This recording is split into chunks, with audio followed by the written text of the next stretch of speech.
Hello, everybody. You're listening to J Movie Talk. This is a special Friday 13th episode.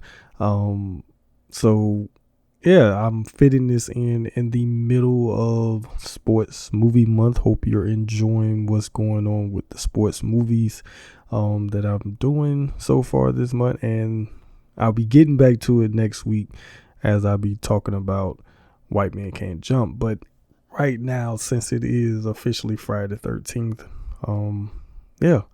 And if you have been a longtime listener or have just kind of recently got into listening to the podcast, every Friday 13th, I always do a watch along episode spotlighting the series. And since I have pretty much gone through the entire original franchise, here we are now into the remake and everything. I will be doing Freddy versus Jason, but I won't do that film until after I go through doing the watch along of Nightmare on Elm Street. So that might be a while. So that is the reason why Freddy versus Jason is not being covered here and everything. And that's the reason why I went straight to the remake.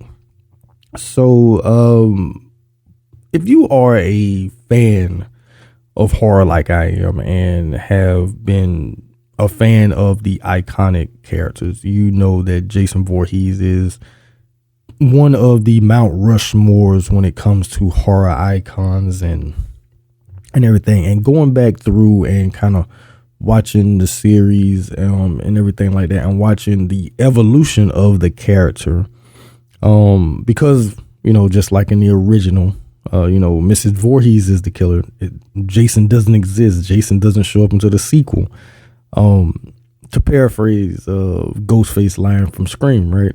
Which is true. And when he comes into the series, and you kind of you go on this journey, dealing with the teens or the young adults that have to deal with Jason, but you kind of start to realize Jason is actually the main character. It's not so much the quote unquote protagonist or the final girls or whatever. They're not really the main character. It's Jason, because you get a whole backstory through multiple movies and everything.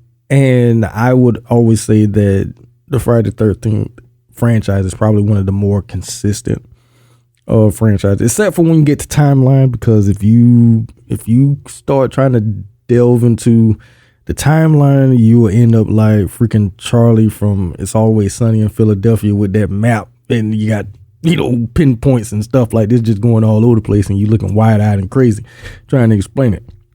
But if you just kind of pay attention to the movies and see like as time progresses and how he changes and evolves over time from being a real living person to being zombie Jason, basically indestructible, and then becomes Uber Jason when he gets to Jason X, and everything like that. And like I said, it's fun, going back and watching that franchise and any chance I can get. And it's been fun to do the watch alongs for the podcast.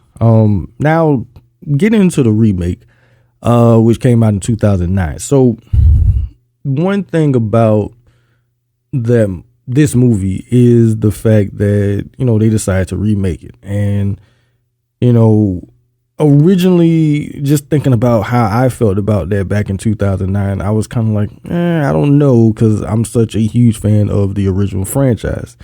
But then I remember when that first trailer dropped, and it shows that part in the trailer where he looks at the girl while she's backing away, crawling away, and then he grabs the machete, he goes running towards her, and it cuts. And I was like, all right, I think we got a winner here. And the funny thing about it, for some reason, I did not see 2009 remake at the movie theater. I did not see that movie until it actually came out on DVD.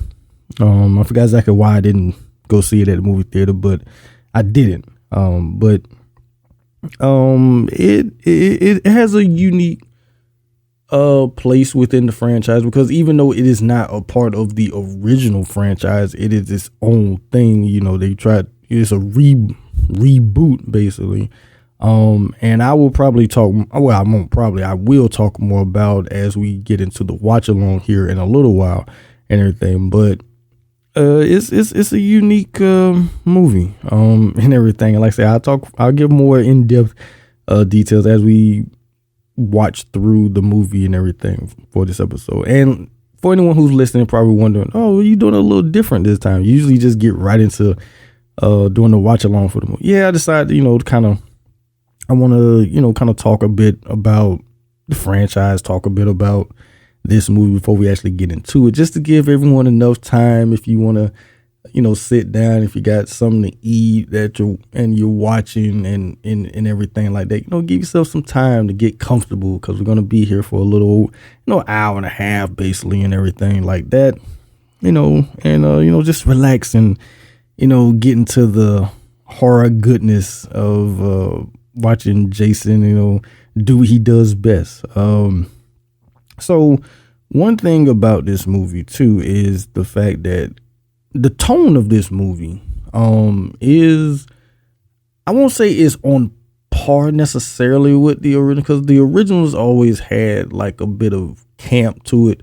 There is some camp in certain parts of this one, but it is more of a serious tone. And the fact that you had Platinum Dunes, who by this point had brought back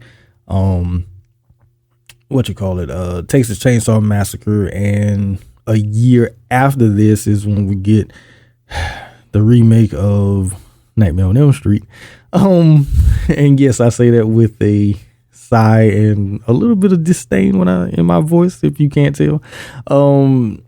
But Platinum Dunes, they had got on the remake train and everything like that. So you knew that it was going to kind of have a similar tone as those movies. And yes, to me, it feels like this Friday the 13th film is in the same league and ballpark of the Texas Chainsaw Massacre remake slash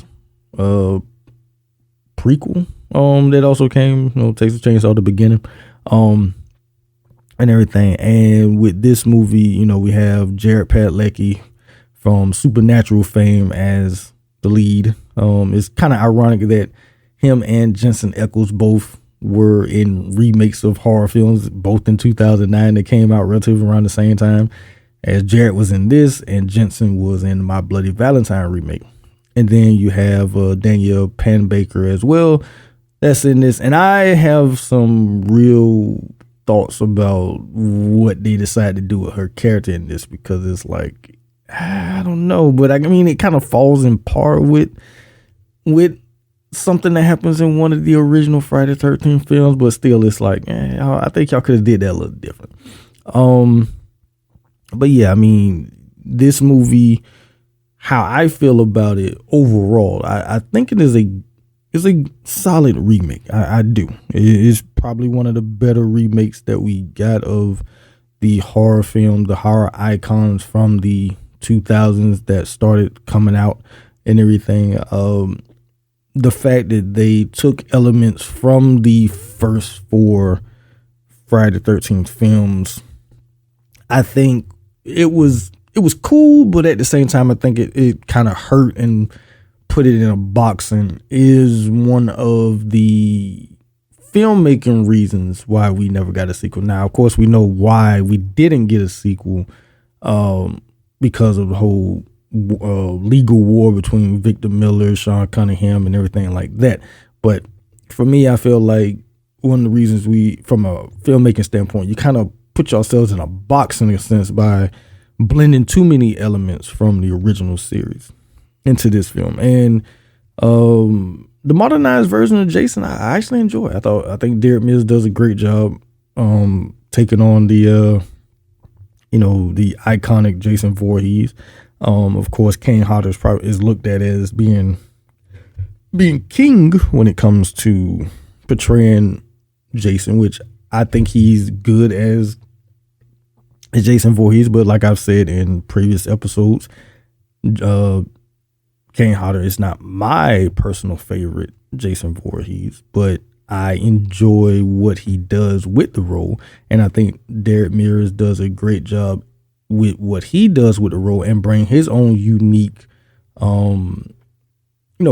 unique take on the character as well. Which, like I say, I'll talk more about that once we get into covering, talking about the movie.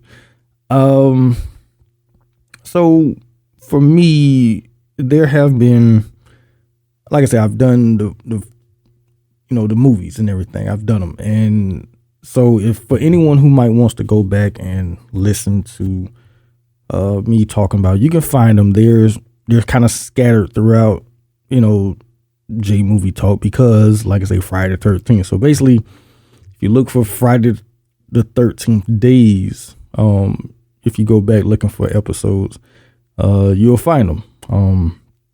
Probably some of my favorites that I've done, even though, like I said, I enjoy doing them all, but probably some of my favorites that I've done was, of course, the original, because it was kind of funny talking about that one, and everything, just from the standpoint of, like, how is Mrs. Voorhees really doing this? This older woman, ain't no way she throwing no dead weight around her. And I kind of had this theory that, did she really have help? Because there ain't no way she was out there doing all that by herself. Part two, of course, when you get Jason actually showing up, and Jenny running for her life and everything, which there's a sequence that kind of eerily similar to the chase by Leatherface chasing Sally through the woods. There's a similar, and I don't know if they did that on purpose or if it just kind of worked out that way, and I talked about that a lot in that rewatch. Part three, I have a lot of fun with, just because of the fact that Jason spends so much time in that freaking barn. Part four, of course, I mean, it is probably one of the best sequels ever made. When you talk about movies in general, as far as best sequels, that's probably like one of the best, not just horror sequels, but just movie sequels in general is probably considered one of the best. And I had a lot of fun talking about that one as well. Part six, I mean, I don't think Tom McLoughlin gets enough credit for that movie, and just the homages and Easter eggs of, like, names and street names and building names and all this type of stuff that he puts into that, and the fact that he makes Jason Frankenstein in that movie. And after watching the original Frankenstein and then thinking about Jason being Frankenstein in that movie, I mean, like I say, Tom McLoughlin, I don't know why his career wasn't better when you really think about it.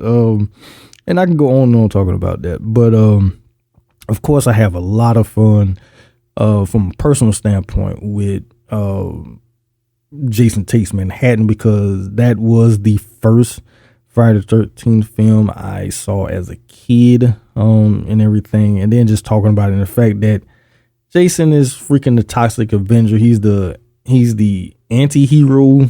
He becomes like a vigilante at some point in the movie because he has to save Rennie from these no-goods that's basically trying to drug and rape her, and everything. And the fact that Jason is not the true villain in that movie. Anybody who, you watch that movie and you know that good old Uncle Charles McCullough is the true villain of that movie. Old Skip Bayless looking. But, yeah. And then Jason X, which is the most recent one I just did, had a lot of fun talking about that. And the fact that Brodsky always wanted to square up with Jason, and everything.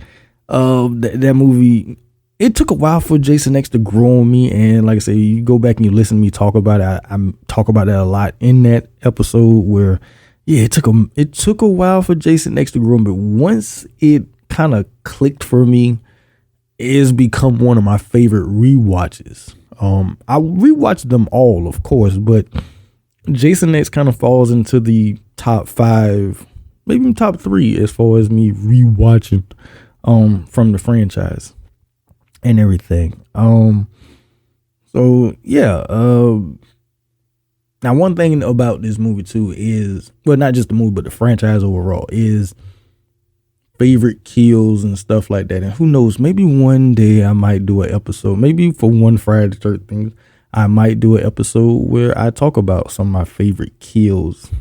And one thing I always felt like what separates this franchise from the others is that it's kind of relatable. You can kind of always relate to at least one character throughout the franchise. And everything. That's one thing I've always enjoyed about these movies. And the fact that, just people just trying to, have fun. Most of the time they're on vacation and they just kind of get caught up in the madness, and everything. But which kind of sucks when you think about it. It's like, hey, yeah, we're going to a cabin, we're going to hang out, and this thing, this dude with a hockey mask shows up, and we got to fight for our lives, basically, type of thing. So yeah, that's kind of talking about the, overall original franchise. Then when we get to the remake and how they try to modernize it and make all of what made the original franchise great, do it for a modern audience. And to some degree, I think they succeed with that. And everything for the most part. And I'll talk about it when I get in, when we push play and start watching the movie. I will talk about how they kind of, got certain things right and how I feel like they got certain things wrong when it came to modern audiences with the Friday the 13th franchise. And how I feel about reboots versus originals. I've never really went too in depth in talking about that on podcasts. I've had countless conversations over the years with people about it, but I've never talked about it on podcast. So this would be my first time talking about it. And realistically, I am not a huge fan of reboots. Overall, I'm not. Have there been some that have worked? Yes. But for the most part, and I'm not just talking about horror remakes, I'm talking about remakes in general. There have been some atrocious ones, and not just horror. I'm talking about, like I say, again, talking about overall with remakes. There have been a few that have completely missed the mark, when it comes to remaking a movie and what make the original a fan favorite and beloved. They pretty much say, nah, we're going to get rid of all that and we're just going to go spew off into some tangent that don't make no goddamn sense. Which I don't understand, and everything. But me personally, I've always been more of an original over remake person, with the exception of a small handful. I'm kind of indifferent. Now, one particular reboot original that I'm kind of indifferent towards, and that is Prom Night, which I actually covered on an episode. Me and the real Queen Horror herself, good old Xena. We talked about the remake and the original, and I'm kind of indifferent on both. I'm not a huge fan of either one of those movies, and everything. So that's kind of like the one where I'm kind of like, but for the most part, when it comes to reboots and remakes, I'm always going to stick with the original more so than the remake. So, all right. So that's enough kind of talking about the overall franchise and other things like that. So now I got to get in my Michael Buffer phase and say, are you ready? Because hopefully you are ready to push play. And what I want everyone to do, before I'm going to do a countdown, and before we push play, make sure if you are watching along while you're watching this movie, make sure that your TV screen or whatever you're watching it on is on the Paramount logo, and everything like that right before it goes into the movie. So now I'm going to do a countdown. So make sure you get ready here. So we're going to do 5, 4, 3, 2, 1, and push play now. All right.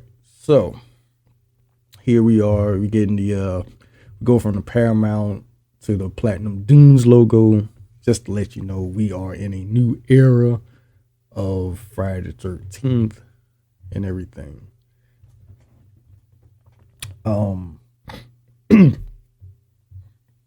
So if you've been watching along with me as I've been doing this, it's kind of interesting too. Real quick, Michael Bay is a producer because he's behind Platinum Dunes and everything, which is kind of interesting.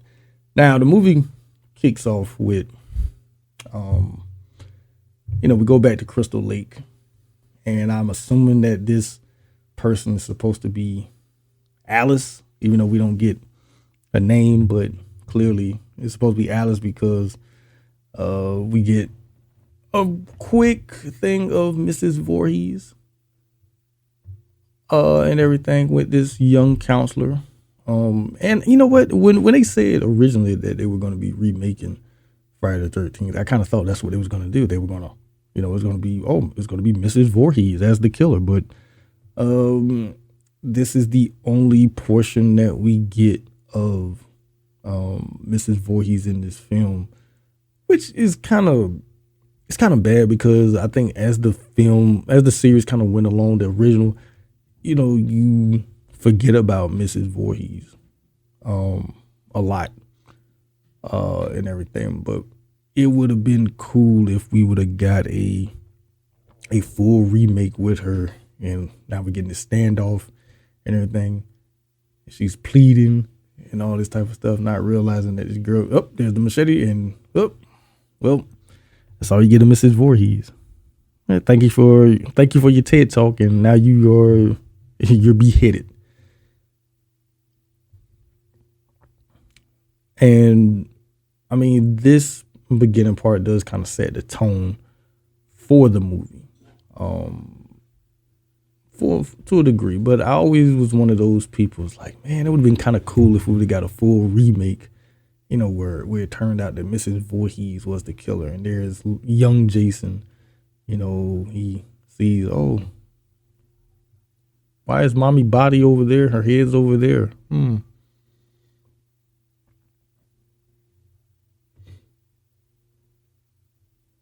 So there he gets the necklace, with her picture on it, which comes back into play later on in the movie.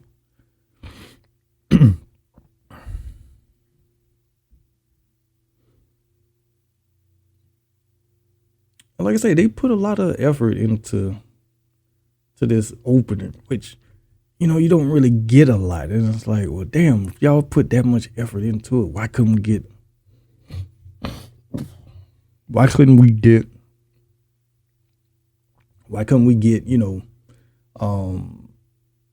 more of Mrs. Voorhees, in this movie?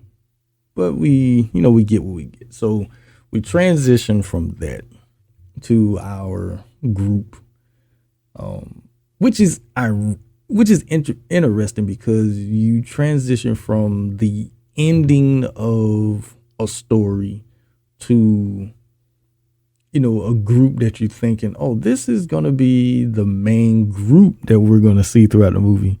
And then it transitions from them to another group. So basically you almost get like 3 stories in one particular.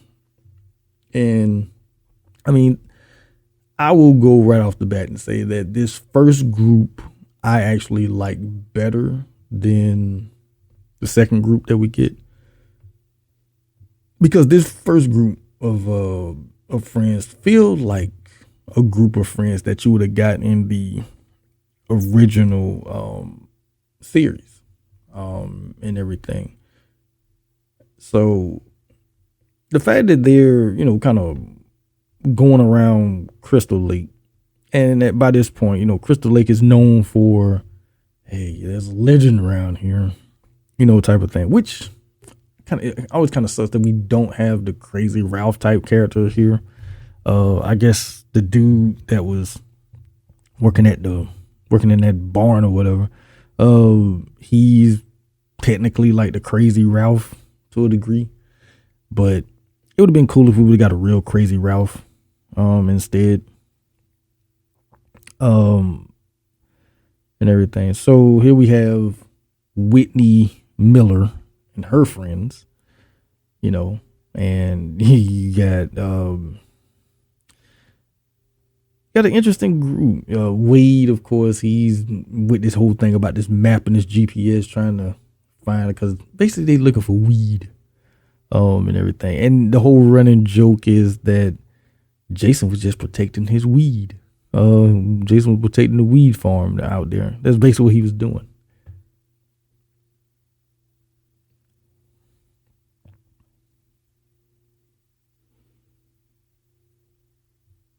See, you even get this campfire scene, and like I say, the campfire scene is kind of similar to Paul.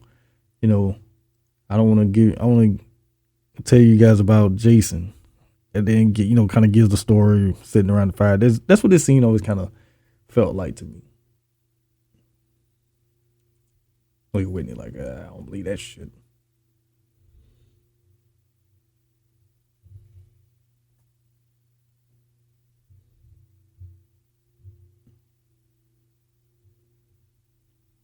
So these dudes, they pretty much, they just like I say they're out there, but they're out there with a purpose. And like I say again, it kind of goes back to that whole relatable thing. Richie and his girl, um, it's like yeah, whatever. Yeah, I'm just out here with my girl. We trying to get it in.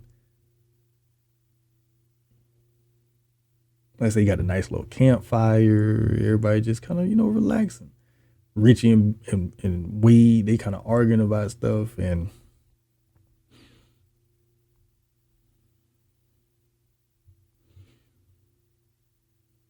but then got Amanda. She back there because that's Richie's girl. And it's like, she like, I don't want to hear this nonsense.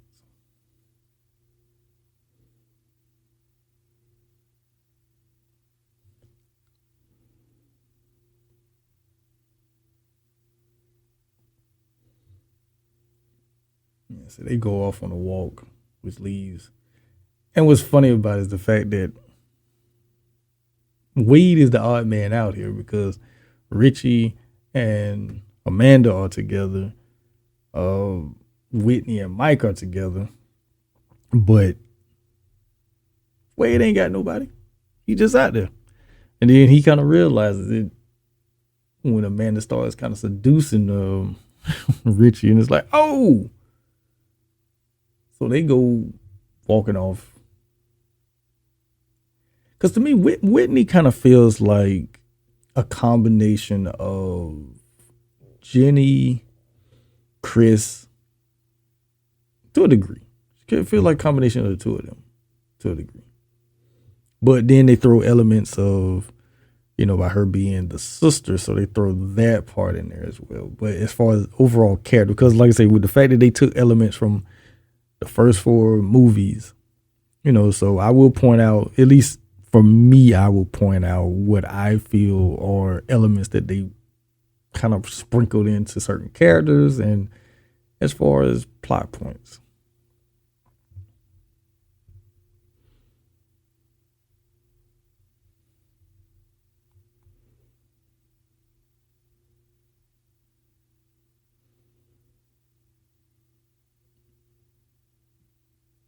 So there's Wade still jabbering on, and Richie's like, "Oh yeah, okay, whatever." But in the background, you got Whitney, you got Amanda. Look at this. And you find yourself in a situation like this. If you Wade, and it's like, damn, like I really am just out here. It's like, buddy, you need to read the room.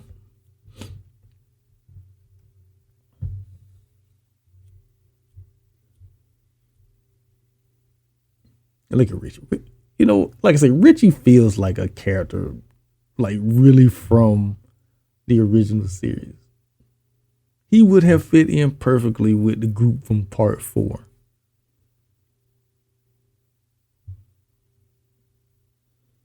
Wade still just talking like he lost. He just lost in his whatever he going on about.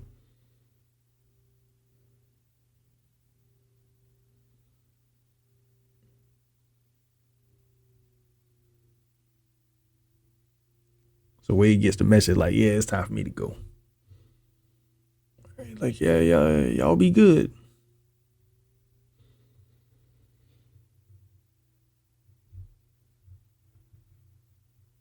So one thing was, what are you never supposed to do? You're never supposed to split up, right?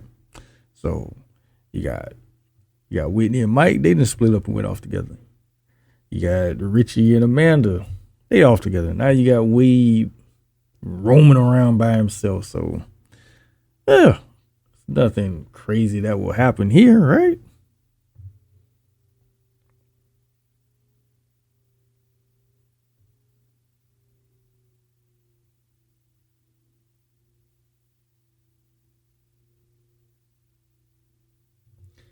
So in the midst of him out here pissing all over the place, he actually finds the freaking weed. He's like, "Oh shit, I found it." Like, yeah, buddy.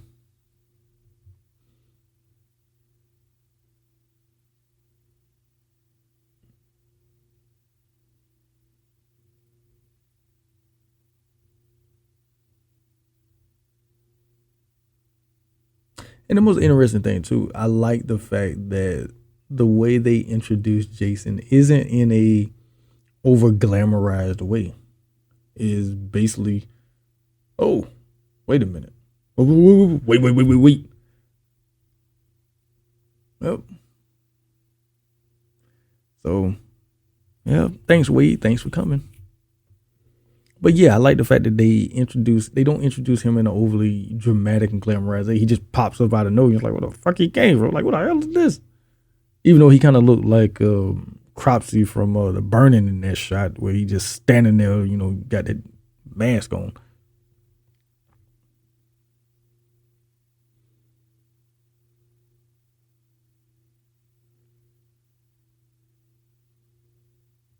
Now, if I was out there like this and I come across, some dilapidated looking shack or whatever, I'm not saying, "Hey, let's go in and let's go look around." I mean, that thing looks like what and it's funny I'm saying this, but it kind of looks like what Cartman thought that mega church that he was trying to have everyone build. I mean, he had this elaborate, design for what this mega church was going to look like. But then when you really saw it, the thing looked like it was going to collapse if somebody just sneezed if they stepped in it. That's what this shack looks like. That thing looks like if you sneezed too hard, that thing would collapse in. Like, why the hell are you going in there?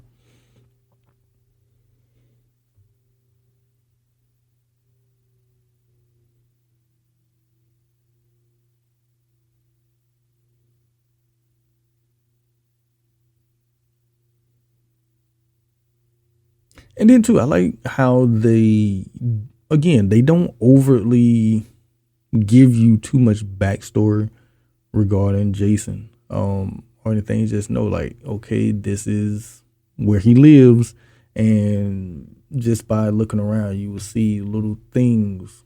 There's a bicycle, there's a busted TV. Um, See these little trinkets that he has hanging up and everything, but it doesn't give you. It gives you enough, but not too much to say like, oh, wait a minute, there's there's some history here.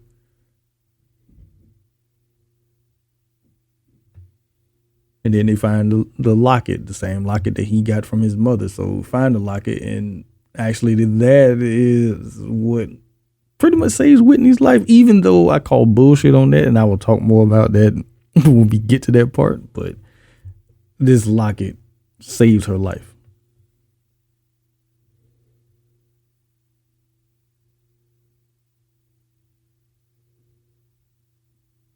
So the fact that there's a rocking chair in this room, and it's like, so what? When Jason's not doing anything, is he really sitting in that rocking chair, just sitting there like, yeah, getting a nice little breeze here, yeah.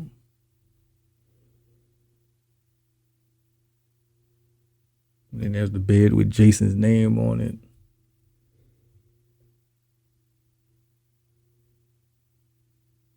So then we go back to Richie and Amanda, and he has her in the 3-point stance, and everything. And this scene always kind of now this scene kind of comes from later in the series, not necessarily from the first part of the series, but later in the series when you got the whole sleeping bag kills and stuff like that. We got two people in the sleeping bag, and then It's like, what the hell's going on? It's something out there. Of course, they naturally think that it's Wade, fumbling around out there, trying to be a creep or whatever. But and then what does she tell? Then you see somebody moving in the background. Clearly, it's Jason, but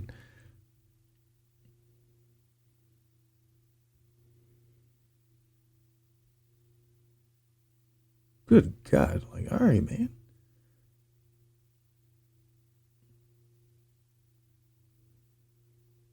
It's like, God damn it, he's out there, and it's like, man, you messing up my vibe right now. Like, come on.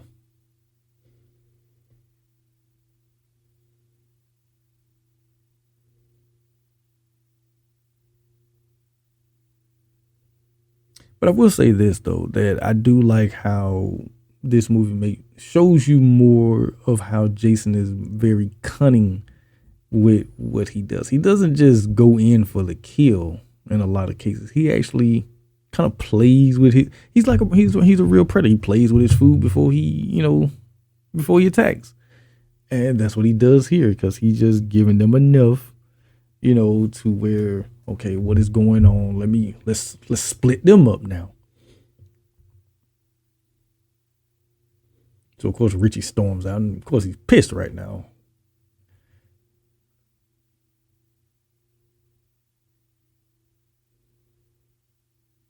Yeah, because zipping up the tent, that's going to really keep somebody out of there. So she kind of sticks her head out. She looks around like, fuck is everybody?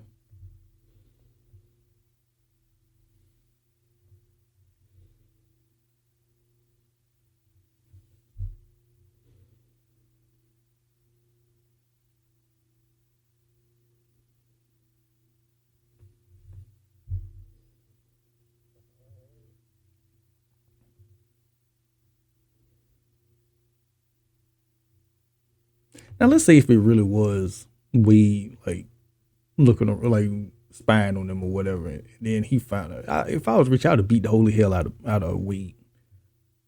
But instead, it's a Friday the 13th movie, so Richie, because now he comes along, he finds like, oh shit, he found the weed. Like, ain't that something? Like, but wait a minute, but where's he at?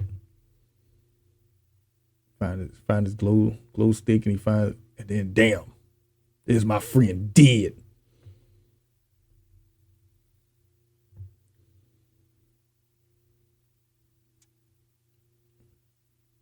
So Jason pops up and grabs he grabs Amanda. Of course, Richie's running back because now he realized, wait a minute, some madness is going on out here. Now, okay, so see, this is what Jason is, because, yep, got caught in the bat trap, but so he puts Amanda in a sleeping bag, got her upside down, and she's literally being roasted. Richie runs straight into a bear trap and everything, and it just shows you like how cunning and brutal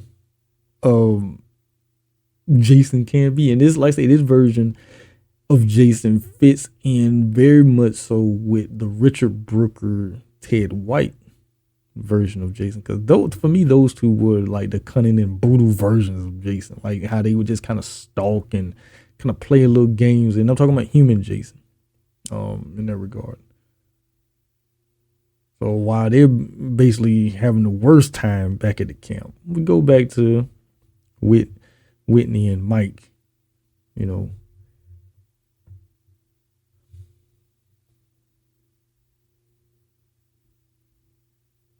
So they still looking around this place, and it's like, why are y'all still in here?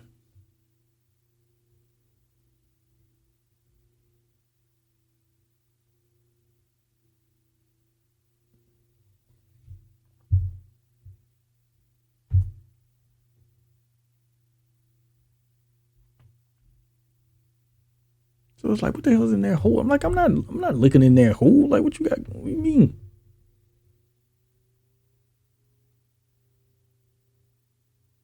Oh God. So he put his hands. That's what happens when you put your hand in somewhere where you should be putting your hand in.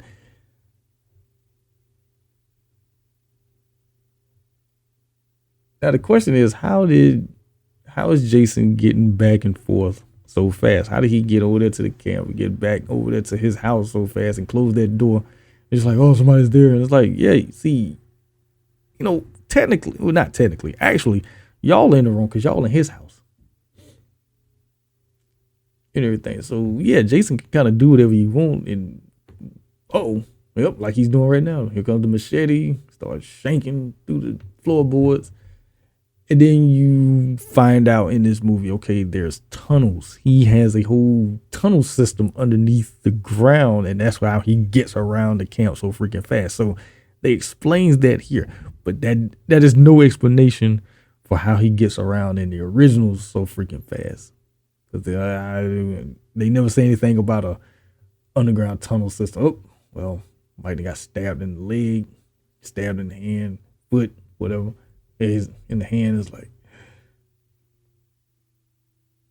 nope.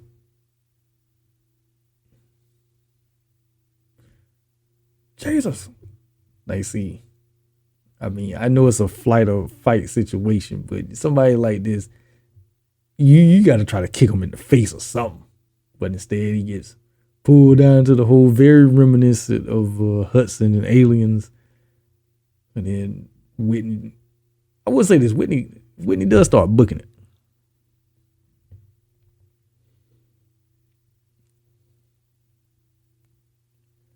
I mean, she didn't just stand around. She did start booking it. So I got to give her that type of credit,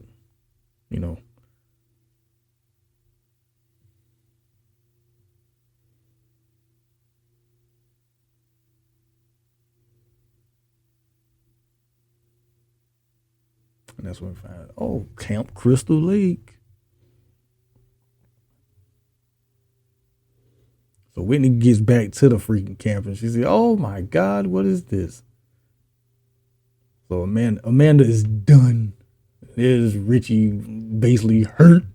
That man came like, Whitney, get me out of this goddamn thing. Like my foot. Yeah, she ain't medium rare, I can tell you that much. And so this part, because this is the part this was the teaser part of the show, and the fact that Richie sees him and there's nothing he can do about it. It's like, oh shit. Well, man, get off of my blade. Now, this is what I call bullshit. Because that's a full on swing. So how does she survive? And later on, you find out, he saw the locket and she looks very much like his mother. Bullshit. You look at that. He kills her and everything. But for some reason, I guess they figure, you know what? We'll have her still be alive. But that opening sequence, because then, like I say, that's the first half of the movie. And everything. And then you get the title card, Friday the 13th. So this is all pre-credit. So now we're introduced to our main group and everything. Which, I mean, it works, but I feel like I would have liked if the first group kind of was around a little bit longer.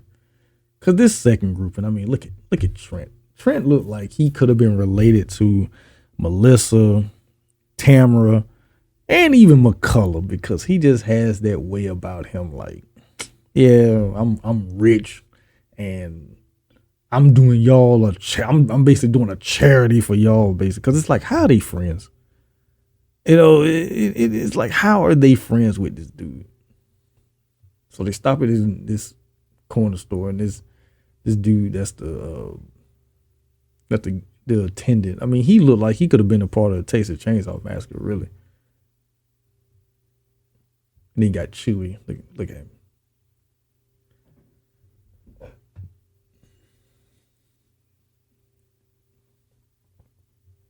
Now you got Clay, old Jared Padalecki. He's like, hey man, I'm trying to find my sister. Can you help me out? She missing and everything. Like, hey man, I would, but the owner, he's a real ball. Like a what? So there's a part of it. That's that kind of camp in this too. Cause like, what was that? Like, really, what was that? But that's a little bit of the camp that kind of shows his head in this movie. And then there's Trent, like, you about done up there? Like, you hit this man trying to find his sister. Like, why you been an asshole?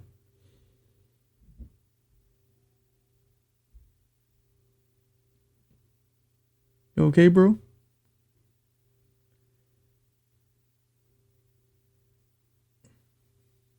Oh, you don't want to be friends? Oh. They see Trent should beat the hell out of him. Yeah, it's me being the dick. Yeah.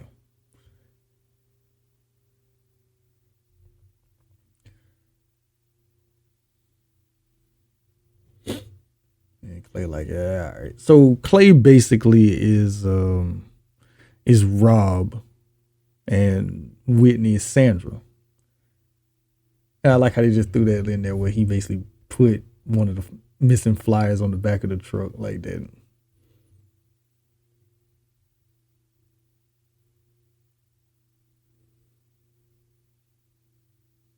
Camp Crystal Lake. So why doesn't the camp have the same type of lore in this film that it had in the other? Because people always saying, you don't want to go around there. So Clay just riding on his motorcycle. He getting harassed by the cops. So here he comes. And I always thought it was kind of interesting how they made the cop in this one be more of an asshole opposed to like, yeah, I'm trying to work with you here, but it's like, your sister's not around here, type of thing. So you need to move on. All the other families have moved on. You need to move on. It's like, what? We've done everything we could. We ain't found nobody. Type of thing. And it's like if this man feels that his sister is still alive and he wants closure. It's like, move on where? Where is there to move on? The last time she was seen was here. All of her friends were brutally murdered. Now they never explain if they found the bodies and everything. They just say that he just says that the family's moved on.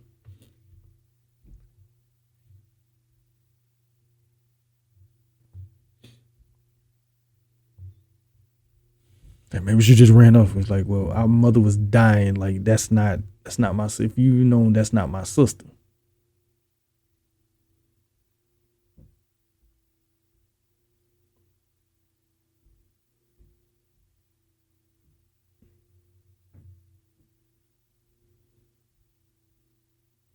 She's not here, son.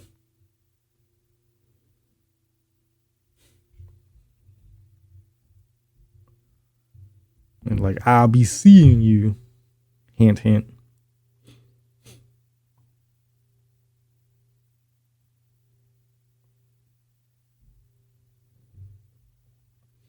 So we get to this cabin that Trent lets his friends know, like, yeah, this is my place, yo. And then he finds a fire like, this motherfucker.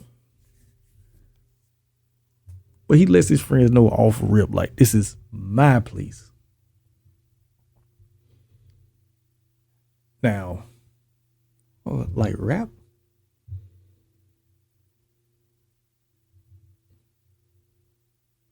Now it's funny. This dude has shown up in quite a few horror films. I mean, this and Final Destination. I always forget which one. I think it's the fourth one that he's in. And everything, but between him and Texas Battle, those two dudes, whenever they would show up in a movie like this, you'd be like, yeah, it ain't a matter of if, but when they gonna get taken out. And it's bad to say that because they are the black guys, but I always say, when you're the only black guy in your friend group, that's a problem. And all I would say to that, if you know, you know, and everything. But like I said, Trent, he kind of has to flex his authority on, like, this is my place and blah blah blah. Now Trent could easily have fit in the classic sense of being in a horror slasher movie. The first group clearly could have been, in its own slasher film, but I don't feel like Chewie and the others necessarily really fit into like typical slasher um aspect. They feel more like the modern version and everything. So I felt like they kind of did a contrast of like, okay, we'll have some characters that could fit the model of the old school horror character types, archetypes, and then we'll throw in some that fit more in the modernized version and kind of mesh them together and see how it plays. And in some aspects it works, but in others I felt like they kind of it doesn't really work for me personally. Oh Jesus Christ, that dog. See, now somebody like me who has a thing against dogs, yeah, I would have been that dog would have been plugged if that was me. I just say that, and I know I shouldn't say that, regarding dogs and stuff like that. But that dog looked like he was ready to rip his face off, and it's like Jesus, type. It's one of them type of moments. Now, this old lady, she could basically be the crazy Ralph to a degree. Like your sister in mission, she dead, and then she spit, and then she closed. Like, what? Messing around at camp. And the look that's so Clayface, like, what? You got it. What? What are you talking about? Come on. Get the hell off my property. Before I come out here and blow a hole in your ass. That's basically how I should. Yeah. Man, this freaking dude.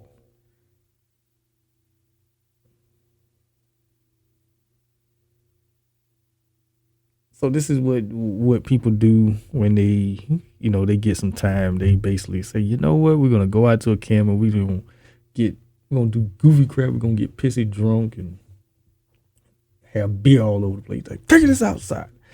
Trent acted like, all right. Trent acted like a damn dad. Like, what are y'all doing here? Get the hell out of here.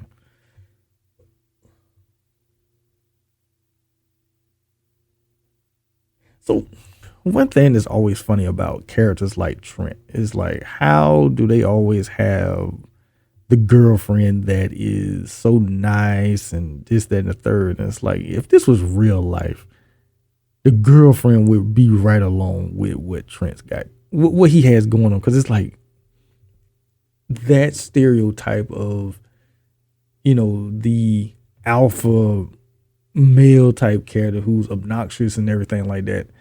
In the horror movie, they always have the do-gooder type girlfriend, and it's like, she would not put up with his nonsense. Maybe for a little while, but it wouldn't get to this point where they've been together for so long, because it's like, why are they together? And everything.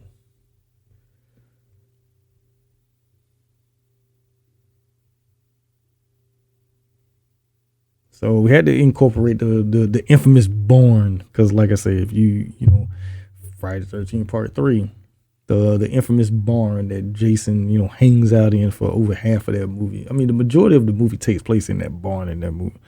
For the most part, that's where most of the kills take place. And that's where the finale is in the damn barn. And then this dude, I mean, he kind of has elements of Crazy Ralph as well. Oh, son, you almost put start on the whoop ass machine. Like, what?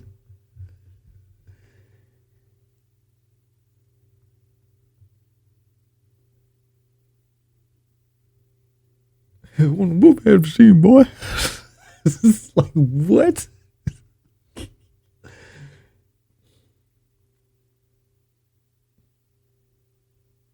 So I have this theory that the owner of this who drives that truck, who we actually see for like 2 seconds near the end, that he also is the one who owns the gas station.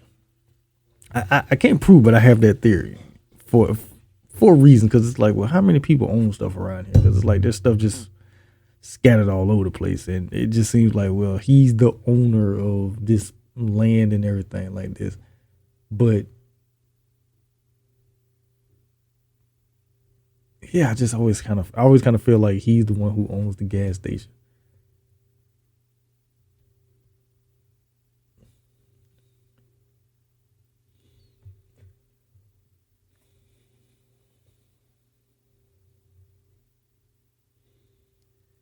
And I do think it's kind of funny that this movie is supposed to take place in the same universe as Transformers because the character of Trent in here is supposed to be the same Trent from Transformers.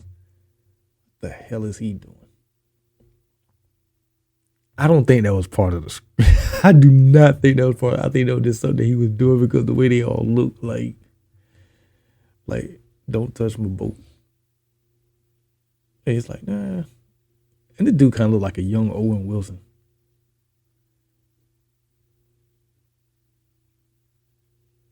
Which I think that's what they was going for. Don't touch my boat. All right. All right, Captain.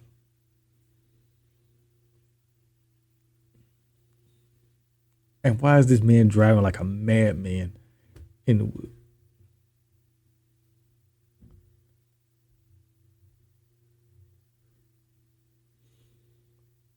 So here we start to have people starting to split up. And like I say, what you don't do in horror movies, you don't freaking split up.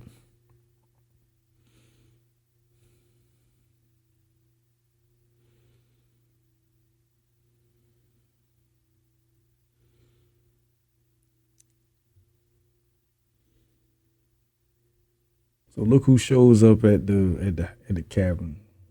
Good old Clay. And the fact that they seem to have better chemistry with each other than she has with Trent.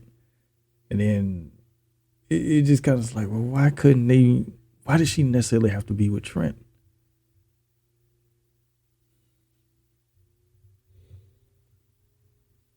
Now I will agree. I only agree with two things that Trent do in this movie.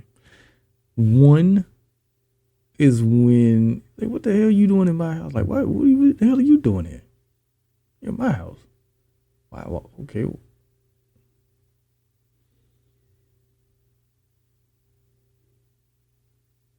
then she ain't being no good. And then when you find out later on that her and Trent was fumbling around with each other. Okay. What?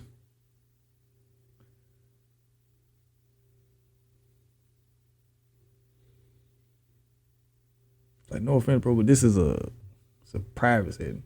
So Trent trying to like say Trent trying to be Billy Badass right now, but it's like if they really got into it, Clay beat the holy hell out of him.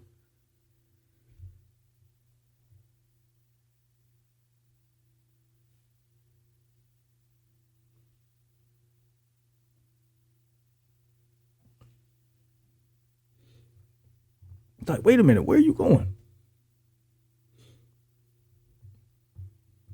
So this is where the seeds get planted with the two of them, and it's like, again, how are these people friends? Are they really friends? They don't seem like a friend group.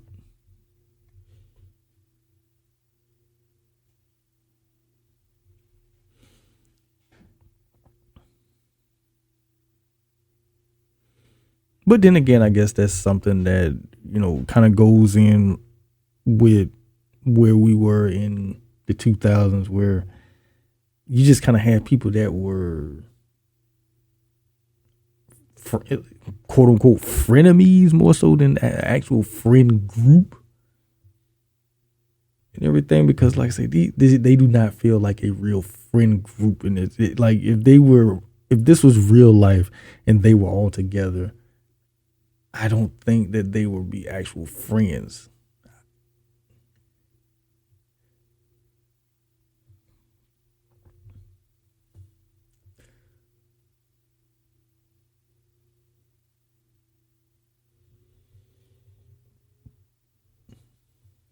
So clearly he's the one that's been growing the weed out there.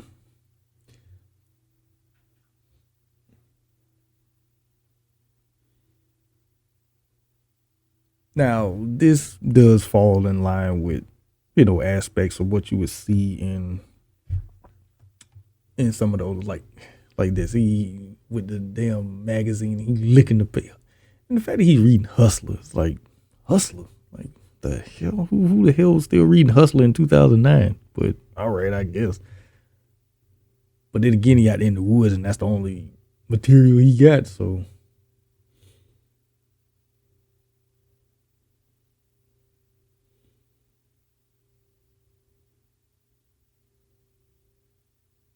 and then I mean, his this character's death always fits in line with the tropes of the original franchise, where it's like, no, he didn't need to die because he's been there for the longest. I mean, why did Jason feel at this point in time that he needed to kill this dude? Because he had been around for so long by this point.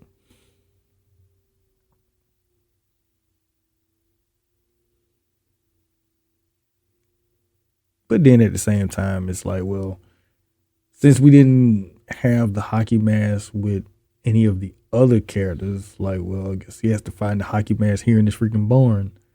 Um,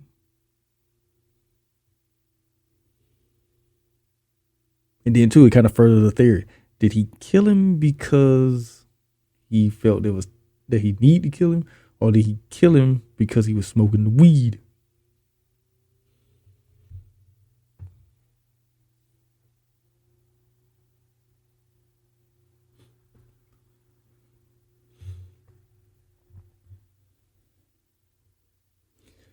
But at the same time, he need to get behind Whoop because why is he fumbling around with this damn dummy? And then, oh, well, there you go. Like, no, man, that ain't cool.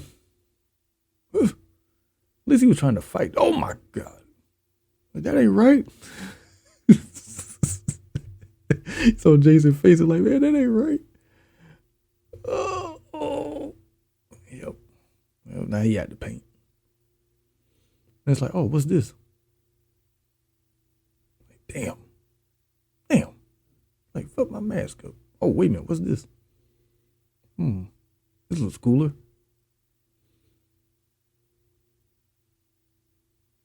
I like it. Let me see how I look. And he looks at himself in the mirror too, and like, oh yeah, this is dope. Yeah, it look real good. Yeah, I'm gonna be stunting on him now.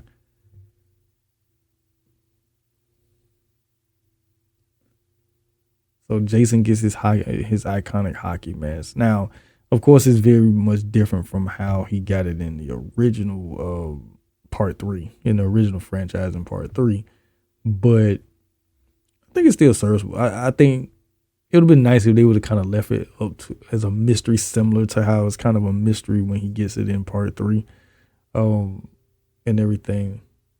So with that kill is pretty much what happens to Shelly, where Shelly went screwing around in the barn, came across Jason, got his throat slit, but Shelly actually managed to walk back to the damn house before he actually died. Here, Buddy just gets throat slit and he's just out the paint completely. But I felt like that was the homage to Shelly's death in part three.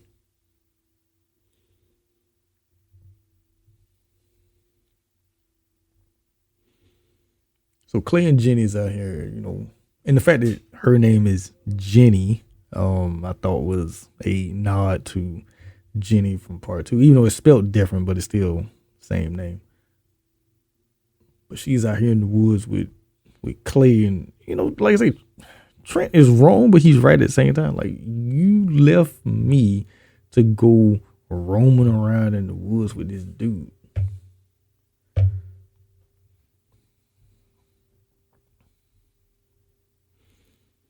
So here you got Nolan and Chelsea. They out here on Trent's boat, which he told Nolan, like, man, don't touch my boat. So they out here having just a good old time.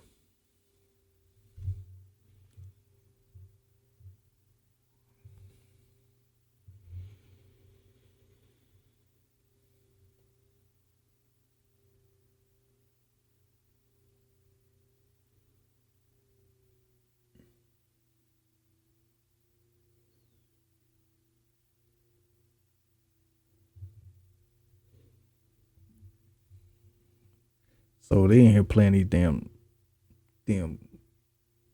beer pong games. Like, drink the boot. Well, you know, there's three things I agree with, Trent. I ain't drinking out that shit. It's my house, my rules. I ain't drinking shit.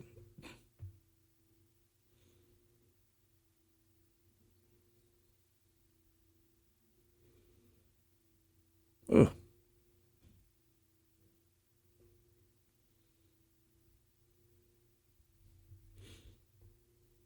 So Chelsea out there just having a good time. Nolan driving the boat. They just having fun, baby. Oh, then she crashed and burned. Oh. Now, I will say that Nolan's kill is probably one of the best because it's out of nowhere. Look at it. They're spear in their freaking head. It's like Jason only has one eye. How is Jason has this damn archery skill? It's like, okay, Chelsea, you could have got the hell out of the way of the boat. And then clomp. Oh. It's like you had plenty of time to get out of the way of the boat. Like, what are you doing? So now she got a concussion. She got CTE at this point. And then as she's trying to get to the shore, she's like, oh, wait a minute. What is that? Now Jason could have killed her right there. He could have, but he's like, no. I'm going to play with this one for a while.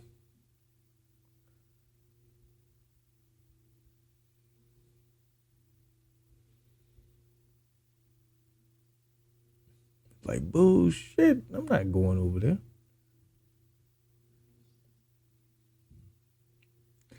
Now, one or two things could have happened with Chelsea. She could have stayed in the water and probably like tried to swim all the way to the other side. Because was Jason going to like literally just stalk her the whole time? Then he wouldn't have been able to kill nobody else.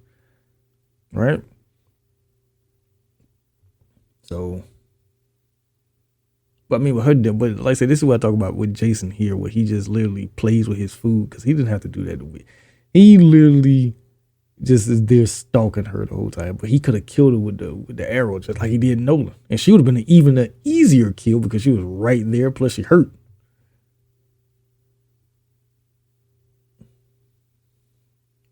So here we got Clay and Jenny doing the same thing that Whitney and Mike did. Oh, let's go looking around.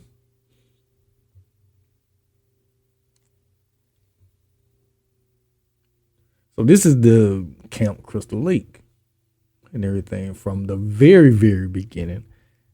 And it's like, huh, okay.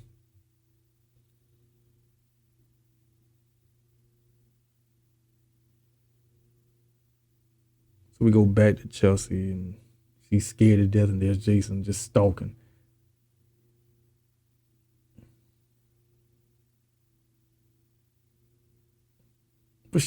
But see, she actually had the advantage and could have gotten away, but it's like she was scared. And it doesn't look like he sees her, but then out of nowhere, clump. Yep. Oop. And dead. So Chelsea's out the paint. So now you got Nolan dead, Chelsea's gone. Like I said, people starting to get picked off because when you split up, that's what happens. Unless you have plot armor, and everything. But so now it's night. So all this is taking place in a day. At least with this, well, yeah, in both cases, all took place in one day, well, one night or whatever. Because now it's nighttime and they're looking around and stuff like this. Again, Trent is wrong, but he's right at the same time. Why are you out in the woods with this dude that you don't know?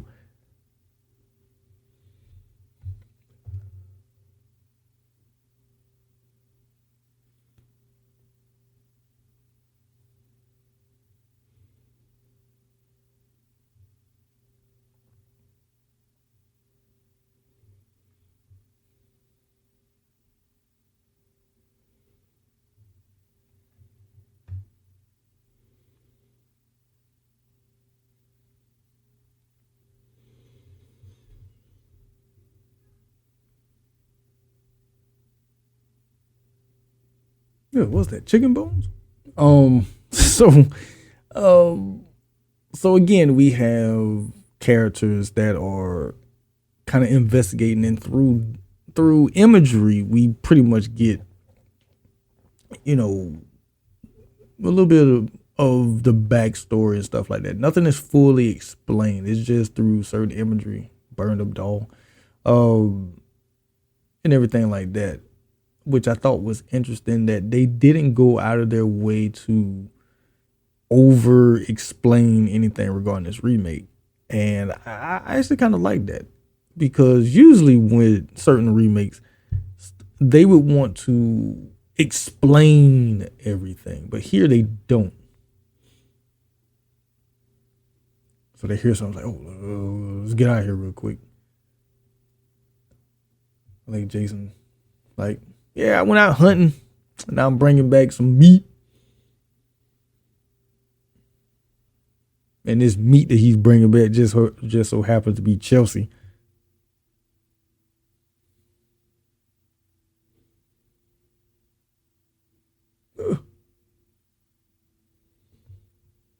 Oh, wait a minute, is that Chelsea or is that who? I don't know who that was, because I think the head was chopped off. I think it's the dude. It's like, wait a minute, somebody been messing around out here. Who's on my property? Turn these lights on, cause y'all, whoever's out here, y'all about to be in it.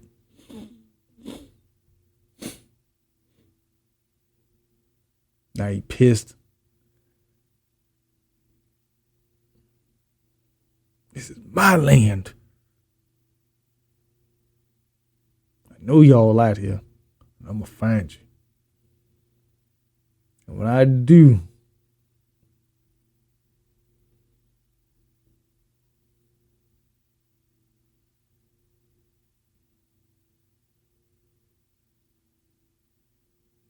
you know, he's like, okay, is that, yeah, that's Chelsea that he has wrapped up.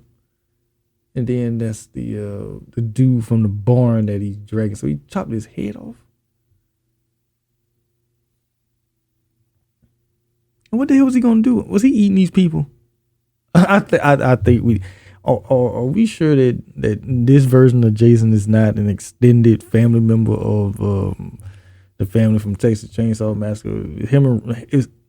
Is him and Leatherface cousins? Is that what they're trying to tell us?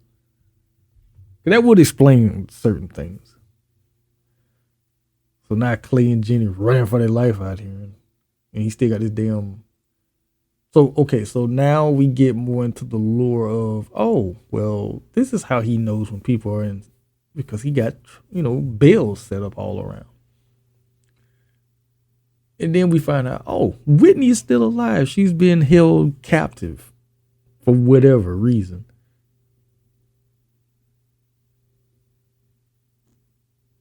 Clay like, wait a minute, what the fuck?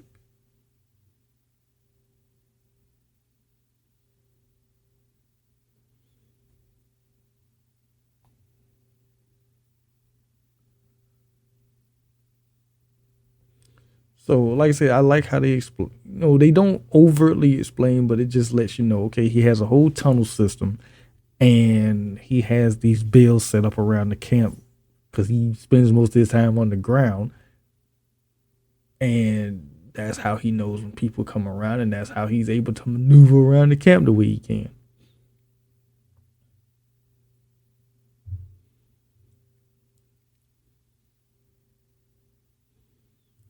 So Jason pulling back up like, "Mommy, I'm home."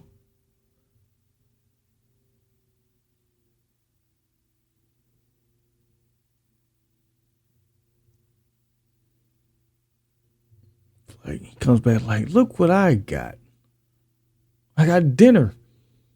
We're gonna be eating good."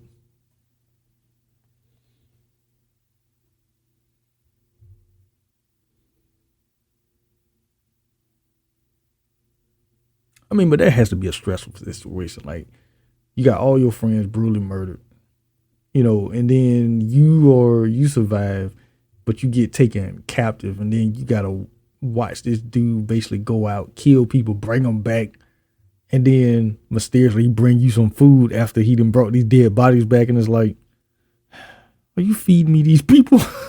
like, what the hell is going on?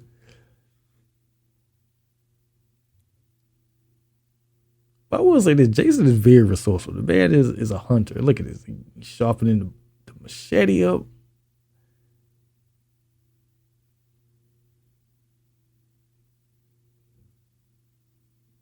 The man is like the Iron Man of horror villains, which is the same machete, which is ironic that he's using the same machete that was used to kill his mother.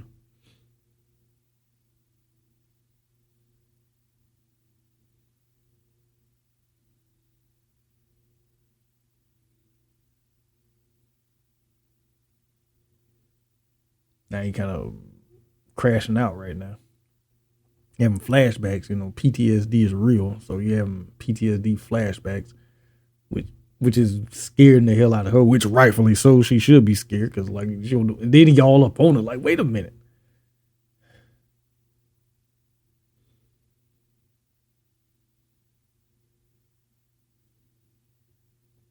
And see, that's the whole thing of where he's confused because he knows his mother was killed, but she's supposed to look like his mother when she was younger. So it's like he's in a state of confusion regarding her, even though Whitney should have been dead. She was killed. I don't care what nobody say. When you look at that scene again, that machete comes straight down on her. It's not to the right or the left or anything like that, or get caught in the tree bark or whatever, and everything like that. No, she was dead, but they, for some reason, had her live.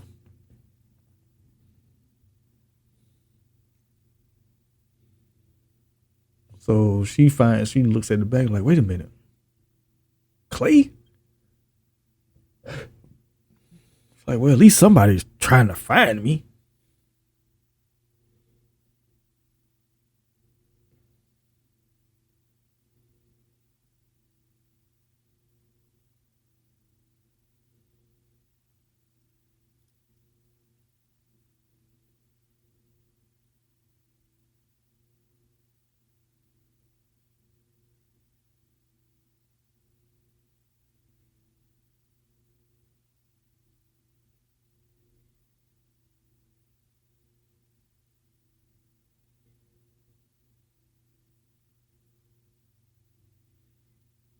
But look at this. Whitney is very resourceful because she takes she pulls out the copper and it's like, oh, I'm trying to get this damn out of these shackles. Like, shit, let me trapped down here. Like, man, they had me down here for months. Feed me mysterious meat. I don't know what the hell going on. He crash out every time he down here with me. Like, man, what the hell going on? Like, why am I here? Uh-oh. I knew it.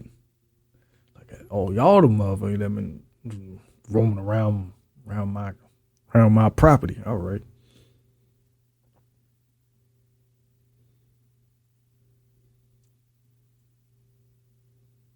And it was interesting too. It's like seeing the actress Amanda Rigetti. I always know her from this movie and from the TV show The Mentalist, which she was on. And I was kind of saying, she should have had more of a career. Especially, she could have showed up in more horror movies, I think. I never really liked what they did with her character on The Mentalist. It used to come on. Yes, I used to watch that show. And everything, but I felt like what she does here been kind of cool. She would have showed up in more horror movies or something, because she probably could have had a better career being in horror films, I think. Because what she does in this movie, even though she's at the very beginning and then she shows up like halfway into, the second half of the movie is when she shows back up and now she's running. here, but I think that she could have been a scream queen. I think, yeah. Now we go back to the cabin, and Bree is just completely. Again, I don't know what the hell. What's her intentions? I think and then you got Chewie and Lawrence just watching her dancing around. It's like, yeah, she ain't letting neither one of y'all smash. But Trent, on the other hand, because I was always trying to figure out, okay, the friend dynamics. Now we know for a fact that Chewie and Lawrence are friends. Nolan and Trent maybe are friends, but maybe Chelsea and Bree are friends, but I didn't see Jenny being friends with Bree. I think maybe Jenny and Chelsea might have been friends, but I don't believe that Bree and Jenny, and this kind of proves it with the fact that Bree does what she does regarding Trent.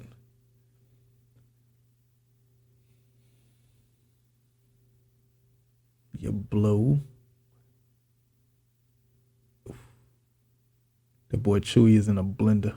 And I always thought it was kind of interesting, too, that they had the same actor, Aaron Yo, show up in this, and he shows up uncredited in the Nightmare on Elm Street remake.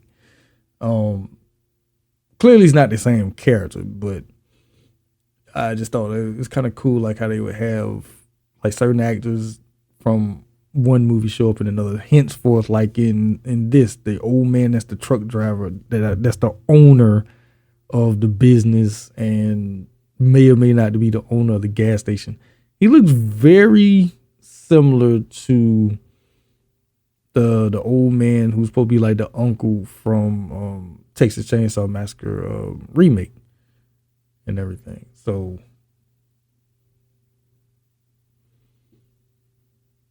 which is something that you would see a lot in the horror films from the 80s. You would see somebody pop up in one movie and they could have a big role, and then they'll show up in a very minute role in another movie from the 80s.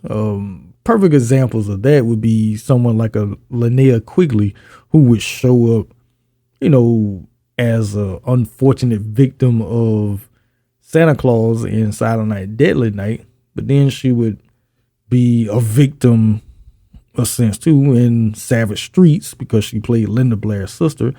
Then she would show up, and you wouldn't even know it was her because they only tell you it's her as one of the souls fighting to get out of Freddy's body in Nightmare on Elm Street Part 3.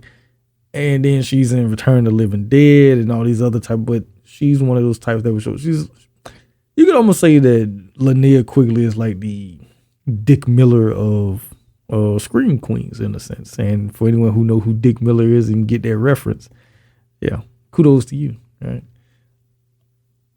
But that's kind of how I kind of always saw that. And I always thought it was kind of cool. Like, at least with the Platinum Dunes films, they would do that by having actors or actresses from one movie just, either cameo or have another role, whether it's a big or small, in another Platinum Dunes movie.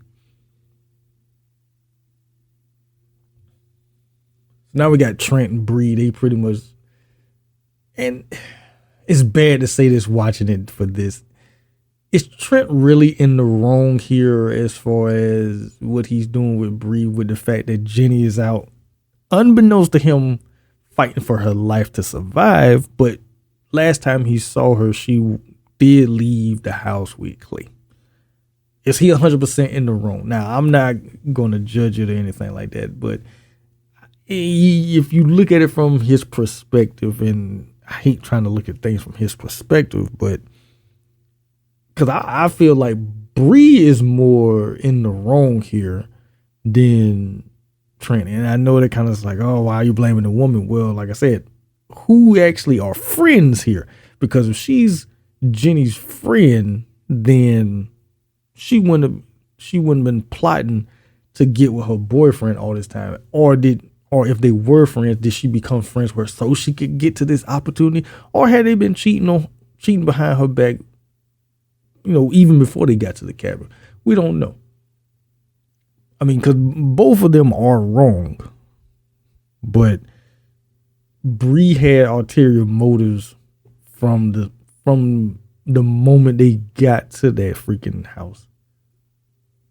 So here's Lawrence basically like, oh, I'm finna go jack off on the damn couch. And it's like, what? Thank God that Jenny and Clay get back, because that would have been a terrible situation. Somebody walking in and finding man beating meat on the damn couch. Is like, what? Like, what are you doing? And he was going to do that in the wide open too, where anybody can literally see him.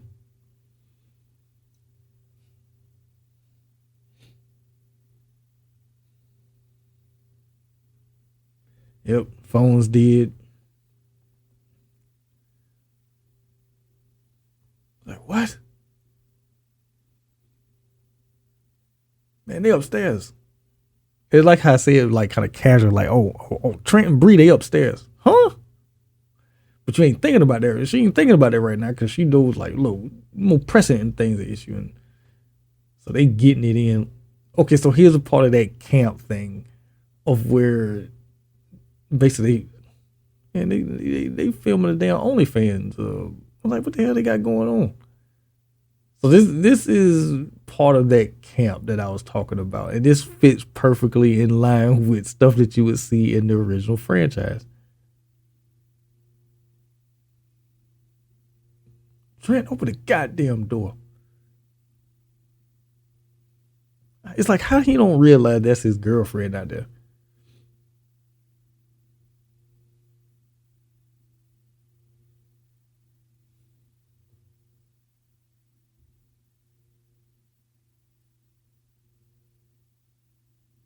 But then I think halfway through he do realize it's like, no. And I think that's why he kind of started going in even more. And who comes walking up? Good old Jason, and what does he see? Oh, they having sex in there. Oh, they having a good time. Nah, I need to bust this up.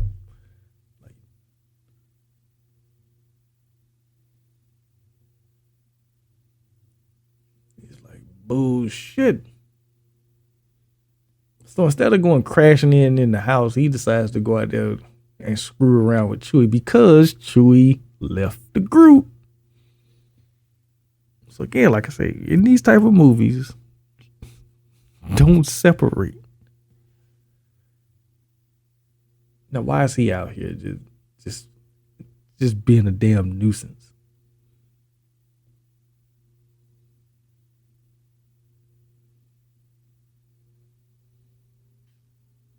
So he got the hockey stick and Jason got the hockey mask, which is kind of hilarious when you think about it.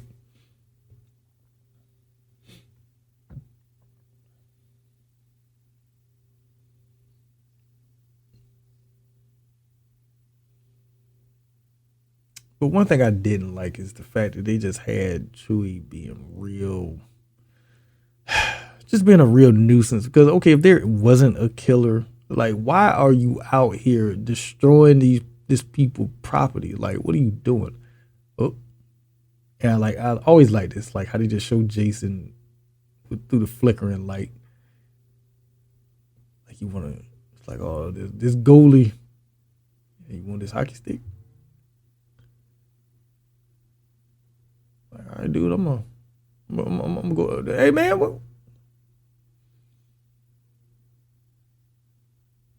Boy, then he ragdolled the hell out of Chewie. He ain't have to do this man like this, but it is in line with the brutality of Jason here, and we get to see it. At least Chewie did try to fight back. I'd give him that credit, but yeah, you wasn't gonna get the better of him, and then the fact that right in the esophagus. Arrgh.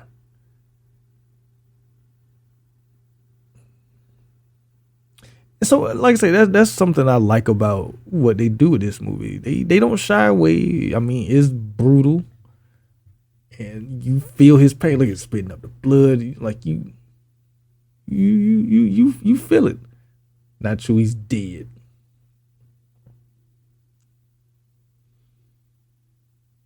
Look at you now.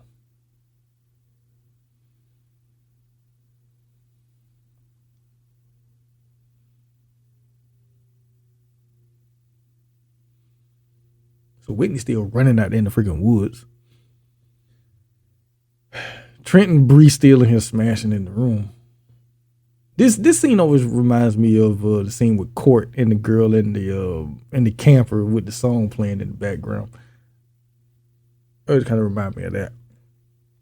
So again, that's the elements of, them taking stuff from the original franchise, right?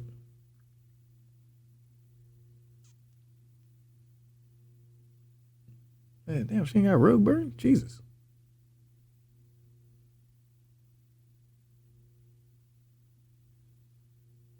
Ooh.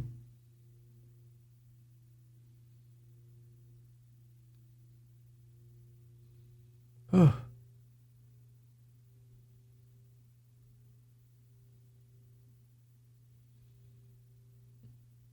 It smells crazy in that room.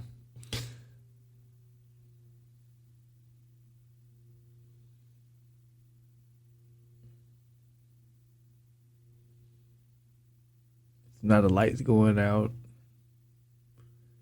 Everybody trying to figure out what the hell going on. Trent just come catch like, what the hell you doing back in get the fuck out of my house? Like you went just upstairs smashing this girl and everything. And then gonna try to turn it on her. Like, oh, you was in the woods fucking this guy. Like, no, he was upstairs fucking this girl, but we ain't supposed to focus on that, right? Like, look, we got bigger issues. Now Lawrence trying to be Billy Badass. They got my friend out there. Man, your friend is dead. Can't get a handle on me. Yeah, all right. Yeah, that's why you get that axe in the back, but okay. Can't get a handle on you. Okay.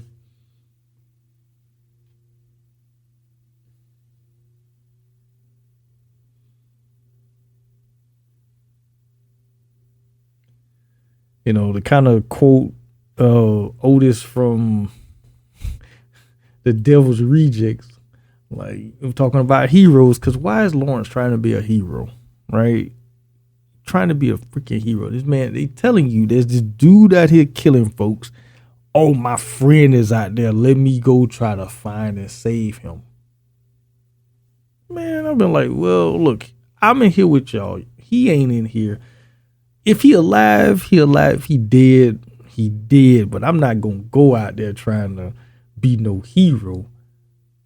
But he had to go out there to find out. Like they say, FAFO.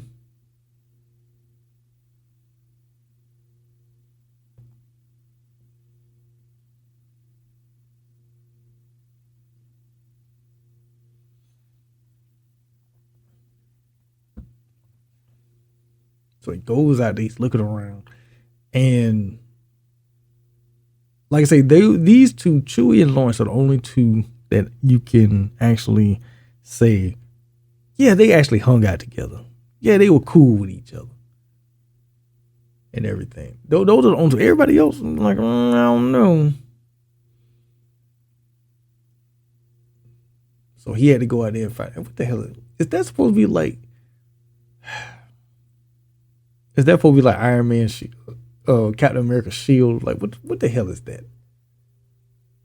Like, what the hell was he really gonna do if he did run into Jason? Like if he squared up with Jason, what was he going? Was he gonna pull a damn Julius and like put his fist up? Like, all right, we're gonna fight because he got this. Is that a damn? Yeah, that's a damn cooking pot, like something you cook damn fried rice in or something. Looking in the freezer, like, oh, okay, no. Oh my god. Oh, wait a minute.